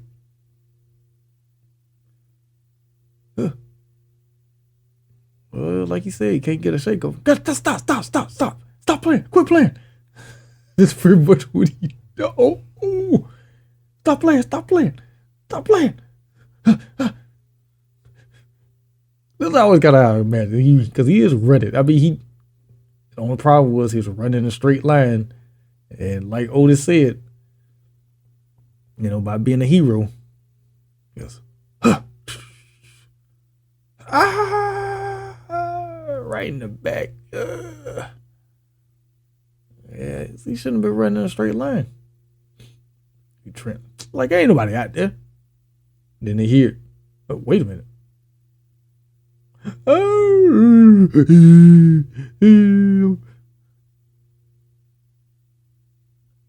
No. You can't go out there.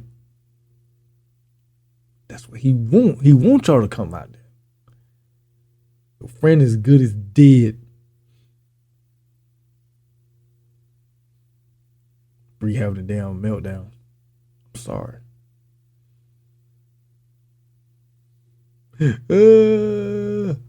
Somebody help me. No, you shouldn't have went out there.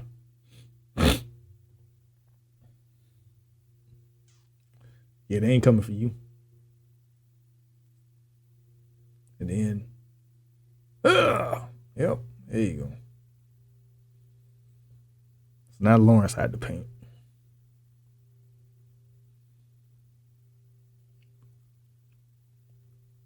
You're like, wait a minute.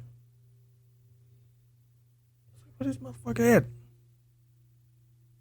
That's that Batman shot standing up there on the roof. Trying to say, all right, I got something for this. Say, man, I ain't fucking around no more.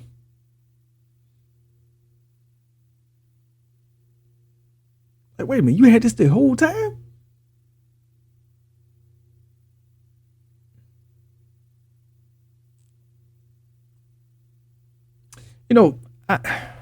I really don't think they knew how to really get rid of Bree's character, so they do this goofy crap they do with how they kill her character off. Because you can kind of tell that sometimes in movies, like with certain characters, they either forget or they kind of like, well, we don't know exactly how to get rid of this character or kill this character off. So a lot of times, especially, and I'm talking especially like with movies from the 80s and the 90s, where people would just go missing from a movie and be like, well, and after the movie, it was like, well, what happened to such and such? They never like made any resolution. Or when it comes to like horror movies, when they would have a character die in a goofy type way, it's always like maybe they forgot about this character or they didn't know really how to get rid of the character. So they just like, we just do this because it kind of don't align with like how they do with a lot of the other kills in the movie. Because like here, how did Jason get in the house? He gets into the house. He kills Bree, then he sneaks back out the house. Like, why don't you just stay in the house? And then she gets pretty much the Jason ain't no good because he choking her out, but then he kind of like looking like, yeah, you die, bitch. Then she gets the what I call the Michael Myers getting him, and then he kind of like, what the hell was that? Oh, good, it's the cops. He's gonna come save us.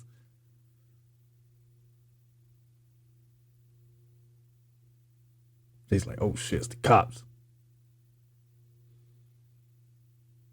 Like, I'm tired of law always coming around with the lights flashing.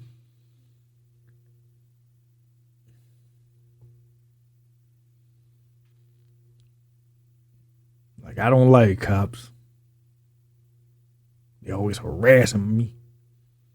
Just trying to live out here with my weed. And they keep showing up.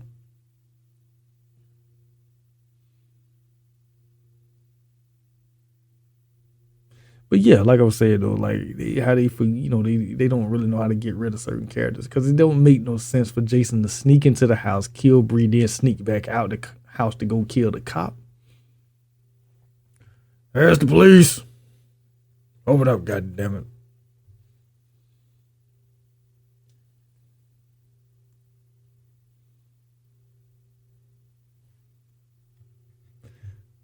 He say, I'll be seeing you. So I gotta come back to that, right? I'll be seeing you. Like, now you dead.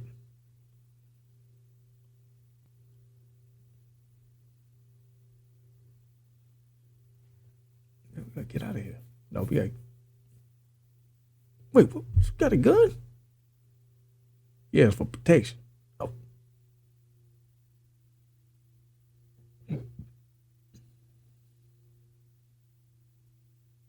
And Trent just okay. So he had to fire at least 4 shots. So he had a full clip. Say the clip hold 15 rounds. So he still got some. Like, wait a minute, what is this? So Trent thinks that he killed Bree, not realize she was already dead. That's nothing there. Say kill Bree, which he did, but Trent thinking, oh shoot, I accidentally shot and killed her.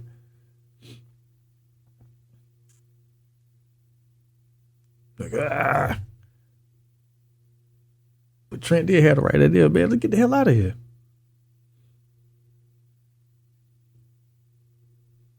But they trying to get to the, he trying to get to most. Trent trying to, man, let me get in this cop car, man. I know you got a radio. But I do find it hilarious that Trent screams the way he screams. Man, let's get the hell out of here.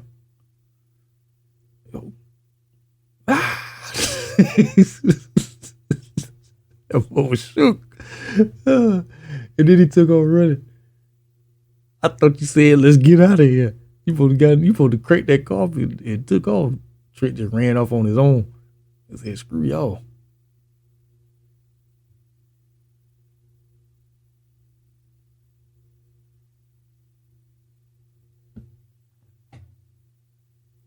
But I would say that Trent is booking it. But again, okay, so this part with Trent and the whole thing with the truck that's coming up and the old man and everything, that is, and he dropped the gun. Like, God damn it. Of course you dropped the gun. Why you couldn't just drop the flashlight? No, you dropped the gun.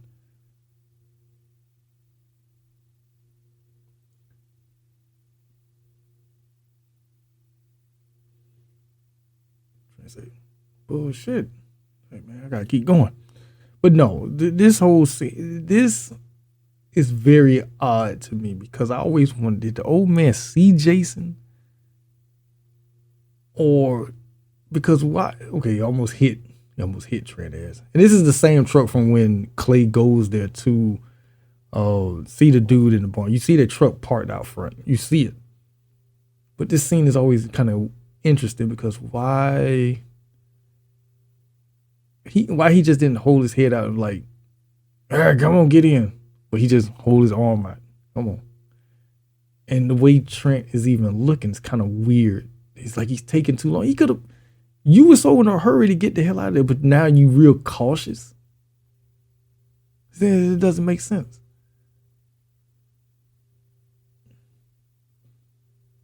Because why are you so cautious right now? Like, are you coming? Like, oh shit. Old man said bullshit. Old man said bullshit. It's not funny, but was it bullshit? Oh hell, fuck all that. And then Jason ain't no good because he throws him on the back of the truck. So Trent gets up out of there, but not the way he want. And it'd been funny if Jason would have waved at him.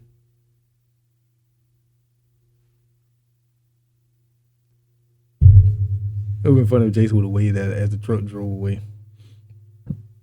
So yeah, they got Trent up out the paint. So now it's just Jenny and Clay running for their lives. They the only two trying at this point. Everybody else is dead.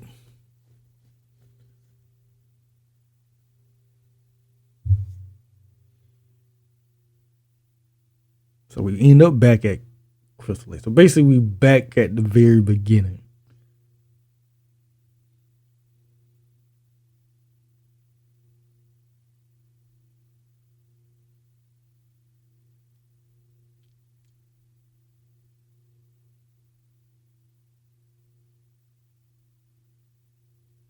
You know, I always thought it was kind of interesting too that Jared Padalecki never did more horror films. I mean, he did. He's in this. He's in House of Wax.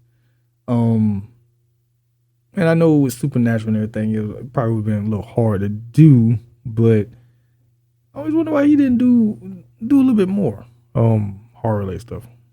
Him or Jensen. I mean, granted, we should have got a My Bloody Valentine part two, especially with the fact that his character survives in the end and he makes it out of there. It's not ambiguous like it is in the original. No, we know for a fact that he gets out of that mine alive. So we should have got a My Bloody Valentine too. But yeah, but with this, I don't know. It could be interesting to see Jared show up in other things because I thought he was. I mean, I was a fan of Supernatural up to a certain point, but I think some people like myself kind of fell out of watching Supernatural. I mean, it was on for 15 seasons, and everything. I know some people fell out of watching it, but for those loyalists who watched from season 1 all the way to 15, I mean, kudos to y'all. But I don't know. At some point, I just kind of fell out of watching it or whatever. But it'd been cool if he would have did more after. And then, of course, he ended up being Walker, the Walker's Texas Ranger reboot that came out here a few years back and things like that. But yeah, it'd been cool if he would have went back and, kind of got his foot back into the horror genre. So Whitney is still chained up down there. You know what I'm saying? Help! Somebody help me! God damn it!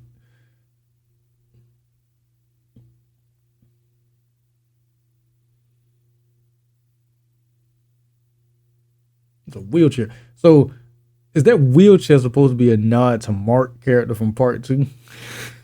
Because Mark got kicked down that infinity staircase after getting a damn machete in the face and everything. But is he supposed? So it makes you wonder, like, okay, is this really like? Is this a continuation from a lot of that, or what? And everything, but I do like how they kind of throw in little Easter eggs and homages to the original series in this movie. Because it didn't make no sense. Why has he got a wheelchair down there?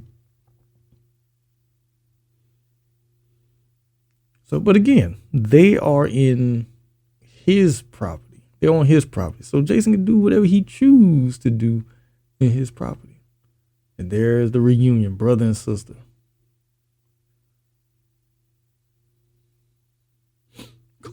Oh, thank God. He was feeding me this weird meat. I don't know what it was. I'm going to get you out of here.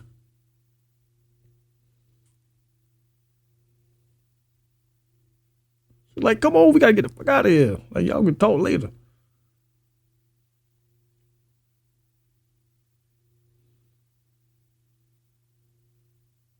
But see, if this was keeping with the original Friday the 13th tradition, Whitney would not have survived. She would have been just like Sandra. She would have been dead. And he would have never found his sister.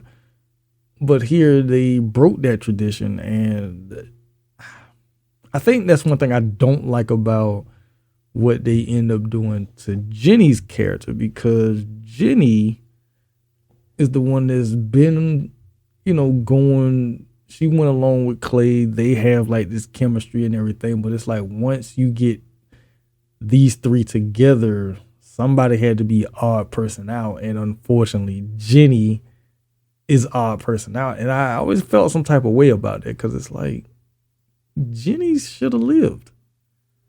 She didn't do anything wrong. She's not like the girl from part 4 who you think is the good girl of the group, and if it was a different movie she would have survived, but because Trish is there, so she has to die. She's not like that. Jenny, she does absolutely nothing wrong. She is the final girl. If this was she was the final girl, but for some reason they decide, no, we gotta take her out. Wait, what happened to my plot armor? Oh no.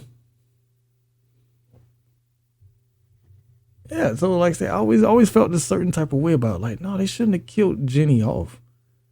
And everything. I mean, I get it, I guess, but you could have still had 3 people survive. Could have did that. But keeping with Friday the 13th tradition. Either one or in some cases two people always survive. It's never. I think the only one where you had three survive was with It wasn't until Jason X when you think about it, but for the most part, it's always been either one person or two people. It's never been three. So in a way, I guess it is keeping with tradition. But if anything, I think I don't know. It's always been kind of odd to me about that. And like I said, I've always felt a certain type of way about them killing off the Jenny character.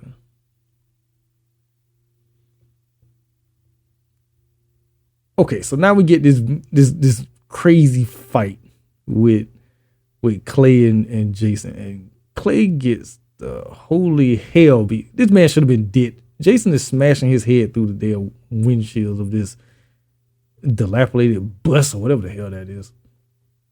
And everything. Clay should have been dead, but somehow he doesn't die because Clay has plot armor. You know, Clay and Whitney have the plot armor. Everybody else, well, we thought Jenny had plot armor, but she didn't once Whitney showed back up. Her plot armor completely. She used up all her plot armor. So again, Whitney is by herself. Now it would have been interesting if they would have killed Clay and had Whitney alone having to fight off against Jason. That would have been interesting and kind of would have kept the tradition to some degree.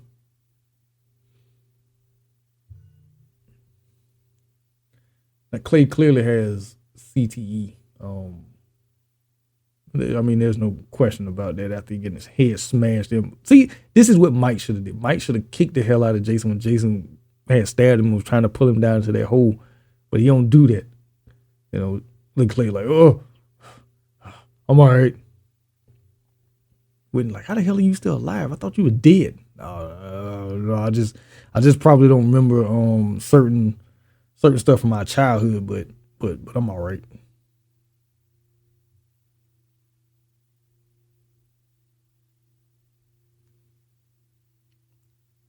So we end up in the freaking barn, and when I saw this the first time I watched it, I was like, oh, so we're ending this just like part 3. We're in the freaking barn.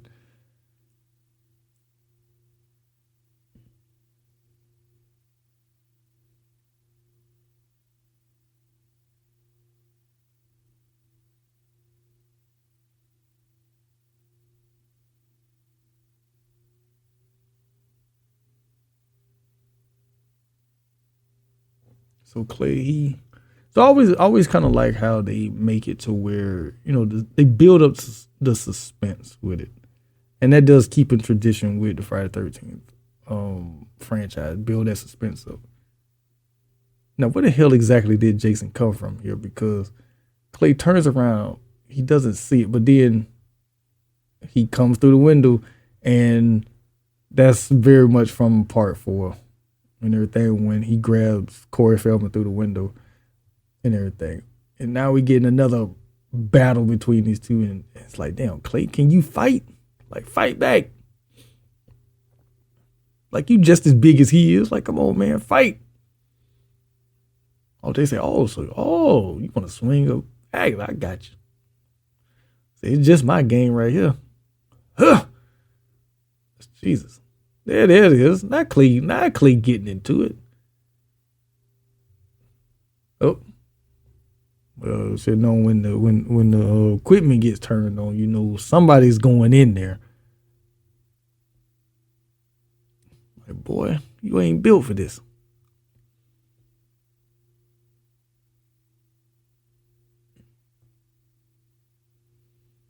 Yeah, Jason really was about to put this man's face in the grinder, literally. Whitney said, oh, well, my brother did come back to save me. I think I can do the least to try to save him. So Whitney's like, Jason. Like, she's like, yeah, I was paying attention. Yeah, you had me freaked out. But yeah, I realized, like, I look like your mother. So get back to the whole Jason being confused. And it's like, wait a minute. Like, you, like, mama, but but you died, but you alive. How is that? I don't understand. Oh, now there is two versions to the ending of this movie. And they kind of just take out certain parts of it. Now I know that because it is streaming on Max. I'm actually watching my Blu-ray copy, which is the extended version. So because I didn't even talk about the part where Whitney actually did get free, and she did get to the cabin, but Jason ends up grabbing her and taking her back to the lair and everything. I didn't even talk about that part.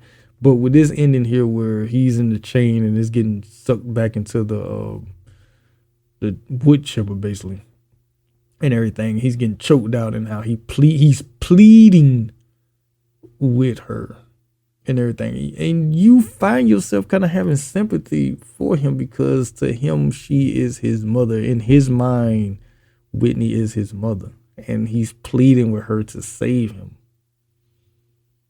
Because the mask, and then she stabs him. Oh, like wait. Then he starts getting kind of grinded into the top of his head. Start getting.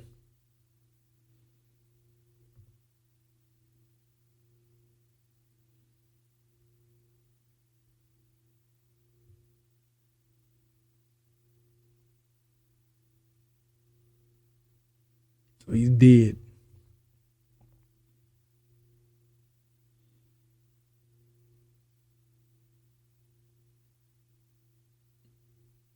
So brother and sister, they survive. So now after he's done, this is at night. So you trying to tell me they were sitting on this dock or whatever all night trying to figure out what they was gonna tell the cops or whatever?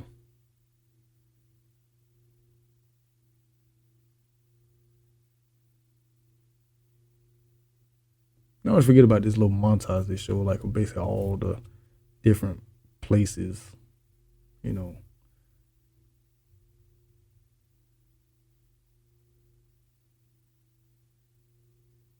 And I always still kind of laugh about that rocking chair thing, because it's like Jason would be sitting in the rocking chair by his bed, just kind of like, yeah, there's some good breeze out here, man. But yeah, the fact that they sitting at this dock, and it's like y'all sat here all night trying to figure out what y'all gonna do, what y'all gonna tell the cops. Because why are they still there? They should just left. But no, they took Jason, throws him into the water, throw his machete in the water.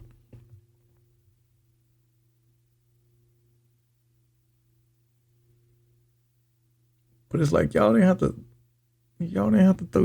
do him that courtesy and throw him in the lake. Like y'all could have just left him where he was, got the hell out of there, went and called the cops, told them what happened, and had them find him. But no, y'all throw him in the lake like y'all doing him a service. Always like that shot of the mask at the bottom of the lake. Oh, thank God it's over. It's over. Hey Whitney, Jesus. Ah! And that is Friday the 13th remake. Yeah. So hope you guys enjoyed sitting here and watching this movie and listening to me kind of talk about this movie, because I am a fan, right? And I love this franchise. And where would I say that this film ranks within the franchise, even though it's its own standalone, but it's a part of the franchise? I think it's a very good film on its own right. I think that Derek Mills does a really good job as Jason. He fits into that Richard Brooker, Ted White, CJ Graham, even certain elements of Kane Hodder I feel is in it, but he doesn't try to incorporate necessarily anything of what they did. He makes it his own, and would have been good to see him play Jason again. Unfortunately, we know what happened with all the legal stuff and reason why the franchise went to limbo the way it did. It would be nice if we get another Friday the 13th at some point, hopefully, and everything. Overall, I think it's a good movie. I would rate it. I would give it a solid 3.5 out of 5 machetes. And everything. If I had to pick a favorite character, I would probably, and as a favorite character, I probably would go with, Trent just from him being a no good, pretty much, and everything. And that's something that this franchise has always had, characters like that. So yeah, I would go with him for that purpose only.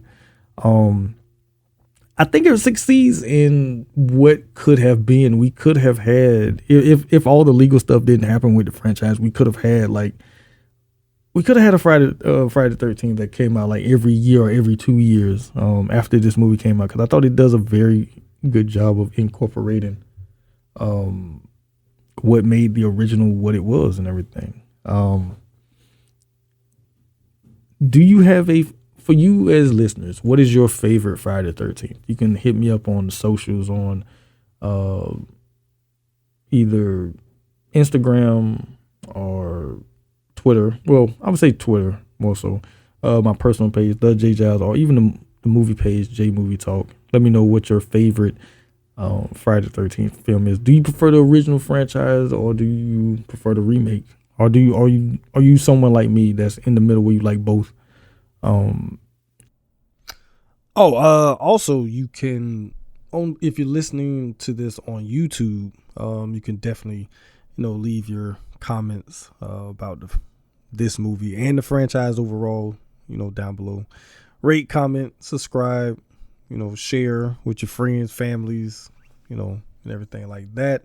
That is all for this episode. Thank you guys for listening and hopefully watching along as I sat and talked about Friday the 13th, 2009 remake.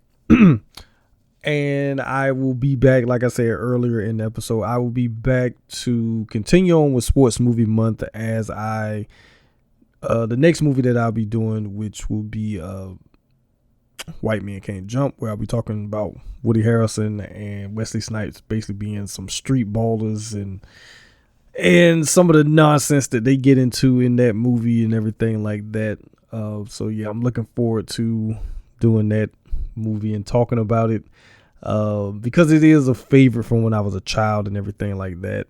So thank you guys again for listening. Happy Friday the 13th, and beware of the man behind the mask. Until next time, peace.